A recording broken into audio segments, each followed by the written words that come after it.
আসসালামু আলাইকুম ওয়া রাহমাতুল্লাহি ওয়া বারাকাতুহু। সুপ্রিয় দর্শক বন্ধুরা, আজকে আপনাদেরকে যে ঘাসটি দেখাচ্ছি এটি ইন্দোনেশিয়ান স্মার্ট নেপিয়ার হাইব্রিড ঘাস। দর্শক, এই ঘাসটি মূলত আপনার গরু ছাগল কিংবা ভেড়া মহিষ কিংবা গারল যে কোনো গবাদি পশুর জন্য আপনারা এই ঘাসটি চাষ করতে পারেন।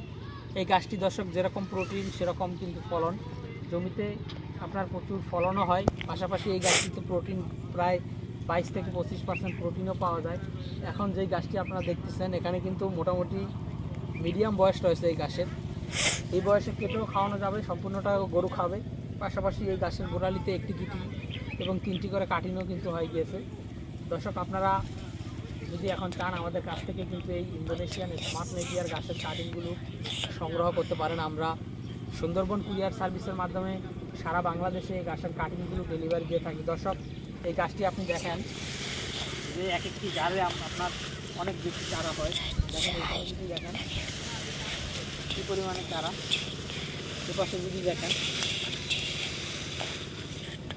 অনেক গাছ হয় এক একটি জারে। দর্শক, যদিও এই গাছগুলো আপনার অন্যান্য গাছের মতো লম্বা হবে না, এটি কিন্তু সর্বোচ্চ 5 থেকে 6 ফিটের মতো লম্বা হয়, এর বেশি হয় না। সে কারণে অনেকেই বলে যে এটি প্রোডাকশন কম। দর্শক, এটি প্রোডাকশন কম কিনা সেটি যদি আপনি চাষ না করেন তাহলে আসলে আরেকজনের মুখের কথা শুনে সেটা আপনি মানে বিচার করতে পারবেন না। তার কারণ হলো এটিতে প্রচুর পরিমাণে চারা নিচ থেকে হয় এবং প্রচুর পাতাও হয়, আর এই গাছটা প্রচুর নরম এবং মিষ্টি হয়, যার কারণে গরু ছাগল অনেক বেশি খায়।